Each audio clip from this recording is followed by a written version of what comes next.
भर्ती रद्द करवाने और आरपीएससी पुनर्गठन को लेकर और राजस्थान के अंदर जितने भी कांग्रेस सरकार के अंदर पेपर लीक के मामले हुए, रीट लेवल फर्स्ट जिसको रद्द करने की बार बार हमने बात उठाई, सेकंड का मामला पार्लियामेंट के अंदर उठाया। हमने रीट को लेकर भी सड़कों पर संघर्ष किया पिछली सरकार के समय और रीट लेवल सेकंड को रद्द किया सरकार ने, लेकिन फर्स्ट को रद्द नहीं किया। फर्स्ट रद्द नहीं करने के पीछे क्या कारण थे और उसमें हम सीबीआई जांच की डिमांड कर रहे थे। उसमें अगर रीट लेवल फर्स्ट की सीबीआई जांच होती तो निश्चित रूप से वो बड़े मगरमच्छ पकड़े जाते, जिसपे बीजेपी के लोग विपक्ष में रहते हमेशा आरोप लगाते थे। ईडी की रेड जरूर हुई थी, कुछ कोचिंग संस्थानों को पूछताछ के लिए भी बुलाया, लेकिन दुर्भाग्य इस बात का है कि बड़े मगरमच्छ अभी तक नहीं पकड़े गए जिनका इंतजार है। आरपीएससी के मेंबर को जिनको पकड़ा कटारा को तो बर्खास्त नहीं किया, चेयरमैन नए जरूर बनाए, लेकिन बाकी मेंबर वही हैं, वही पूरा स्टाफ है आरपीएससी का। और जिस तरह का माफिया राज राजस्थान में चल रहा है, मुझे नहीं लगता कि इससे ज्यादा निकम्मी नकारा सरकार कभी आई होगी राजस्थान में, जहाँ न तो पक्ष है न विपक्ष है। पहले भी हमने सरकारें देखी, वसुंधरा गहलोत की सरकारें, निश्चित रूप से वहाँ भी इस राजस्थान के अंदर ये 98 के बाद जो हालात खराब हुए, जातिवाद चरम सीमा पे, पेपर लीक, फर्जी डिग्रियां, अपराध, महिला उत्पीड़न, लेकिन ये जो सरकार आई 1.5 साल से, या तो सरकार नजर ही नहीं आ रही कौन सरकार चला रहा है, न पक्ष है न विपक्ष। कोई अगर सरकार के खिलाफ बोलो तो किसी को लाके एक से अकाउंट बंद करके सर मारपीट कर देते हैं, झूठे मुकदमे में फंसाते हैं। मुझे समझ नहीं आ रहा कि भजनलाल जी इतने कब से वीर हो गए कि इस तरह लोग खिलाफ बोलने वाले लोगों को उनकी आवाज बंद करने का काम कर रहे हैं। देखा मैंने अभी हमारे गाँव के बच्चे को जो मेरे पास आया है, सिर्फ इसको इसलिए जो आपका और थाना है वहाँ इसको इसलिए मारपीट की, इसके साथ वीडियो बनाया कि तो आरएलपी की जिंदाबाद कैसे करा था, तो कन्हैयालाल का बयान कैसे दे रहा था। ये राजस्थान का दुर्भाग्य, एक जगह की घटना नहीं है, तमाम जगह। और जितने चोर मंत्री सरकार के अंदर, उन चोरों के खिलाफ जैसे ही नारे लगते हैं चोर चोर चोर, तो उनको जलन होती है। वो पुलिस का फिर कहीं कहीं दुरुपयोग करता है। मुझे नहीं लगता कोई जांच का सिस्टम भी होगा। ये तो हम लोग बैठे हैं, नहीं तो पता नहीं कितना एनकाउंटर अभी तक 1.5 साल में हो जाए, लेकिन कांग्रेस तो चुप है। कांग्रेस तो भाजपा की गोदी में जाके बैठ गई।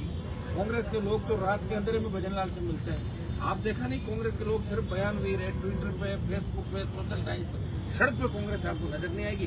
बीजेपी लूट कर रही है, मौज मस्ती कर रही है, उनको पता है कि सामने कोई नहीं। जो देश के अंदर हालात है वही राजस्थान के अंदर पड़ा है।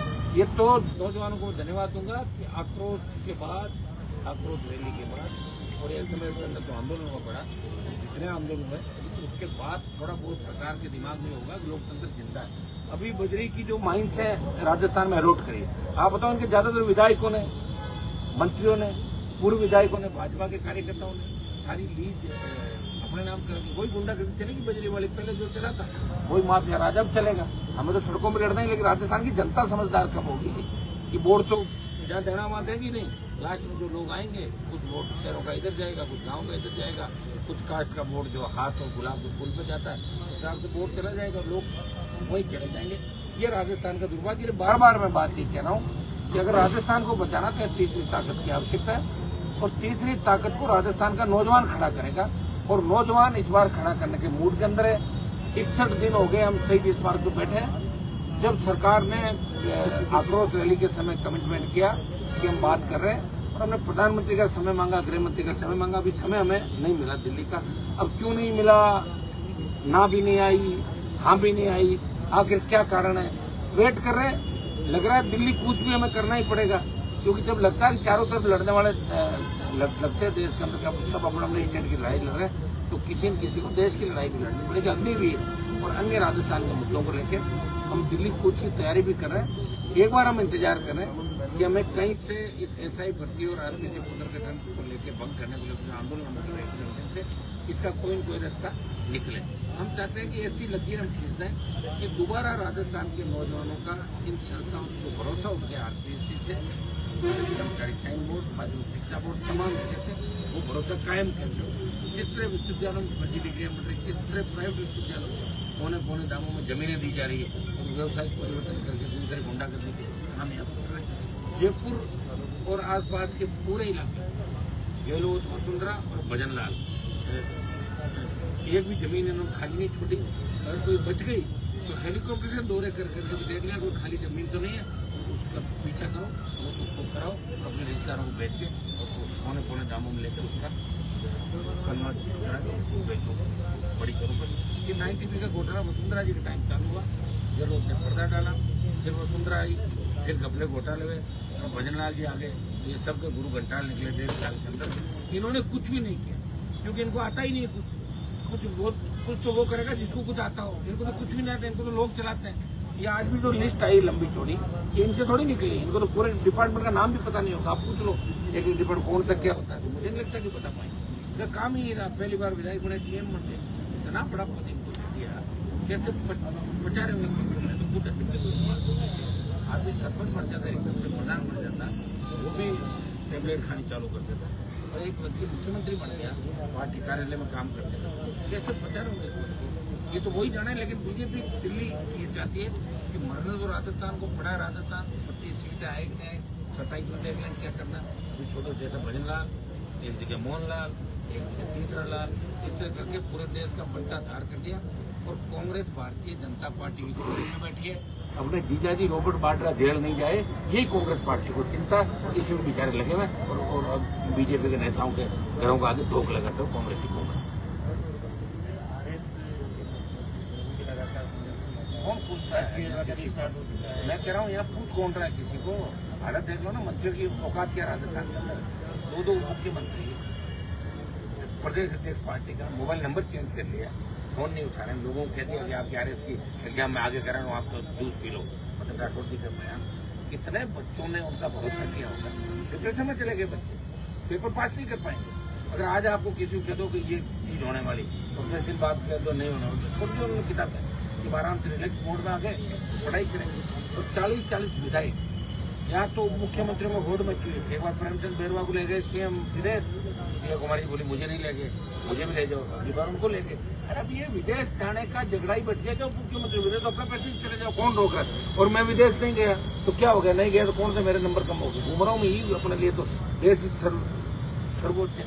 लेकिन इन लोगों का दिमाग का दिवाड़ा निकल गया, सारे दोनों हाथों से लूट रहे राजस्थान को। और कांग्रेस के नेता बयान दे रहे हैं, बयान देखो इनके इतने बड़े बड़े बयान आए कांग्रेस, जैसे सुबह धरती का सीना चीरते हैं और सुबह इनको स्विच ऑफ है। उनको भी पता कि एक दिन लोग याद नहीं रहे। ये हालात तो राजधानी के अंदर आपको नजर ही आ रहे हैं कि राजधानी के अंदर कल जो थाना क्षेत्र सदर थाने के अंदर आत्महत्या का मामला हुआ। मैं कह रहा हूँ हर दिन हर जिले के अंदर बात हो रही, कई लोग शिकायत भी करते हैं, किसके पास शिकायत करने थे, इज्जतदार आदमी है, बोला जाए पुलिस पीट के इज्जत के हमारे नाम लेते, थाने वाले और कहते हैं कि अगर शिकायत कर दी हमारा कुछ भी नहीं बिगड़ा, और झूठ मारेंगे करके हमारे बैठे। मुझे तो लग रहा है विजिलेंस तो यहाँ पुलिस को बना रखी है, इसको भी भंग कर देना कोई आवश्यकता नहीं। विजिलेंस लक्ष्य की क्या आवश्यकता है जब कोई कार्रवाई करने का इन पर राइट ही नहीं है, ये कुछ कर ही नहीं सकते। और क्यों मानवाधिकार आयोग बिठा रखे फालतू में, इनका बिजली पानी का खर्चा आता है, इनको घर बिठाओ ना इन लोगों को, कोई मतलब नहीं, कोई मानवाधिकार आयोग वालों को नहीं पूछता। राजस्थान में बहुत भयावह हालात हो गए, इसके लिए गहलोत वसुंधरा दोषी है और भजन लाल जी इसको चरम पे लेके जाएंगे। और निश्चित रूप से राजस्थान की जनता सड़कों पर आएगी, वो दिन दूर नहीं कि राजस्थान के लोग खुद ही सड़कों में निकल जाएंगे और जातीय संघर्ष भी राजस्थान के अंदर निश्चित रूप से बढ़ेगा। ये भी आने वाले समय के अंदर जो हालात बढ़ रहे हैं ये दर्शा रहा है यहाँ एक जाति दूसरी जाति चढ़ेगी, और उसके जिम्मेदार भजन लाल जी, दिल्ली की सरकार, तो कांग्रेस के वो लोगों का जिन्होंने लगातार राजस्थान में राज किया। और जिनकी एक ही बात है कांग्रेस के नेताओं को, तो आप क्या चाहते हो, हम तो सीएम बनना चाहते हैं, यही बात पायलट साहब पूछा आप क्या चाहते हो, मैं तो मुख्यमंत्री बनना चाहता हूँ। कि राजस्थान की जनता की सेवा वो तो यार अपना आप हो जाएगा, लोग भूल जाते हैं, एक बार वोट इधर देते हैं और इधर देते हैं। मुझे कहते हैं लोग आपने पार्टी बना, कौन सा तीर मार लिया, 3 MLA थे, एक पे आगे 0 रह गया, बाहर जाओगे। तो भगत सिंह जी अगर सोच लेते हैं कि मैं 7 क्यों बनूँ, जवाहरलाल नेहरू PM बनेगा, फला बनेगा, तो ये देश आजाद कैसे होगा। 1857 की क्रांति के अंदर जो क्रांति हुई, अगर वो ये सोच रहे थे हम क्यों लड़ाई लड़े, हम क्यों अंग्रेजों से लड़े, क्यों अपना प्राण न्यौछावर करें, इस देश के ये हालात होने वाले। अगर उस समय के क्रांतिवीर और शहीद ये देखते कि भारत की ये स्थिति होने वाली, तो कभी इस बात को आ जाती। बहुत बड़ा दुर्भाग्य है इस इंडिया का, राजस्थान का। राजस्थान तो वैसे ही उन प्रदेशों के अंदर गिनती होती है जहाँ लोग कांग्रेस BJP की वोट देते हैं। लोगों की आदत है, सो प्याज भी खाता है, तो जूते भी खाता है, सड़क पर टोल देंगे, बिजली के विचार बनाएंगे, थाने में अपना अपमान कराएंगे, नेताओं के नारे लगाएंगे, दरिया बिछाएंगे और फिर छोटा सा एक काम किया ट्रांसपोर्ट पोस्टिंग छोटा था तो बहुत जिंदाबाद हो ये कार्य करने लग जाएंगे और बड़ी चीज को भूल के और छोटे स्वार्थ अंदर अंधे होकर उन्हीं पार्टी को वोट डाल दें। ये राजस्थान की जनता की हालत है। जनता खुद ही नहीं चाहती कि हम बदलाव हो। अभी लगता है जिसके तकलीफ होती है 3 दिन तक चिल्लाता है और चौथे दिन दूसरा रास्ता अपना लेता है। लोग तो हमें मुंह पे कहते हैं काम कराओ तो कराओ, फिर बीजेपी में जा रहे हैं, काम कराओ तो कराओ तो कांग्रेस में जा रहे हैं। आपसे तो काम नहीं हो रहा है। आप चाहिए इनको पूछो कि काम बीजेपी के अंदर बैठे उनसे नहीं हो रहा है। बीजेपी के 2 मुख्यमंत्री प्रदेश के 40 विधायकों से RS एग्जाम की डेट पोस्टपोन नहीं हुई तो उनकी क्या हैसियत रही आप ये बताओ। राजस्थान के लोग हंस रहे हैं उन पे, दोबारा जाएंगे नहीं कि तारीख में आप तो ट्वीट मत करना साहब, आपके कहने से उल्टा काम हो जाएगा। ये हालात है राजस्थान के अंदर। इस हालात के लिए जिम्मेदार कौन है? राजस्थान की जनता जिम्मेदार है, क्योंकि वोट से सरकारें बदलती है। जनता एक बार वोट दे दे RLP को, पंचायत चुनाव में डाल दो वोट, दिखा देंगे हम, सारा ठीक कर देंगे माफिया सिस्टम एक झटके के अंदर। एक बार जनता विश्वास करके देंगे तीसरी ताकत की आवश्यकता राजस्थान के अंदर, और ये तीसरी ताकत नौजवान खड़ी कर सकता है। पुराने जो लोग हैं उनका तो जंग लग चुका है, वो कहाँ से करेंगे? वो तो इतने बार कांग्रेस बीजेपी से वोट देते हैं, वो तो समझ ही नहीं पाएंगे, वो अपनी जिद पे अड़े हैं। लेकिन नया जो नौजवान है, नया वोटर ये इस बात को समझ सकता है, और नया वोटर देश में सबसे ज्यादा राजस्थान के अंदर है। 23 पर बदलाव नहीं कर पाए, 28 में निश्चित रूप से बदलाव करना होगा। बदलाव अगर नहीं किया तो वो दिन दूर नहीं, तो घरों के अंदर भी आप सुरक्षित रहोगे, घरों में पुलिस घुसेगी और इज्जतदार लोगों को घरों से लाकर थाने तक घसीटते हुए ले जाएगी और चोर लुटेरे अपराधी सड़कों पर खुलेआम होगा। ये राजस्थान के आने वाली स्थिति है। आप दिल्ली कूच की बात कर रहे हैं, अगर जयपुर में भी आपका धरना इतना लंबा चल चुका है और दिल्ली कूच के बाद में भी अगर कोई निर्णय नहीं निकलता है तो फिर उसके आगे की रणनीति कुछ सोचिए आप? 100% दिल्ली कूच के बाद हल ही निकलेगा। दिल्ली वालों के पास में रहा हूँ, दिल्ली जब कूच होता है ना तो वो बहुत परेशान हो जाता है। मैंने उनको देखा है परेशान। दिल्ली कूच जो होगा बहुत बड़ा दिल्ली कूच होगा, ऐसा नहीं होगा तो 1 लाख लोग इधर से जाएंगे और पूरे दिल्ली को चारों तरफ से हरियाणा उत्तर प्रदेश तमाम जरूरत है वहाँ से हम जाम करेंगे। और अग्निवीर का मुद्दा भी इसके अंदर हमारा शामिल होगा। देश के जवान के लिए भी राजस्थान नेतृत्व करेगा और सेना का सम्मान भी होगा कि उसमें एक विषय वो भी हम करेंगे। तो इतना लंबा इंतजार क्यों दिल्ली कूच का? दिल्ली कूच के लिए लंबा इंतजार तो कर लेते थोड़ा देर। दिल्ली का कूच भी तो बड़ा है ना, आज तक राजस्थान से तो किसी ने दिल्ली कूच किया ही नहीं। मैंने किया था शाहजहाँपुर बॉर्डर को जाम, तो मुझे तो कूच करना है, मेरा रिकॉर्ड तो कोई बड़ा नहीं रहता, आराम से कर लूँगा, मुझे कौन रोक रहा है? थोड़ा रुक जाते हैं, 2, 5, 7 दिन नया रिकॉर्ड जैसा भी नहीं, रिकॉर्ड नहीं। दिल्ली कूच ऐसा होना चाहिए कि उस कूच के बाद अगला सवाल आपका कि फिर क्या करोगे, तो फिर वाली स्थिति में इसी हिसाब का दिल्ली कूच। ठीक है।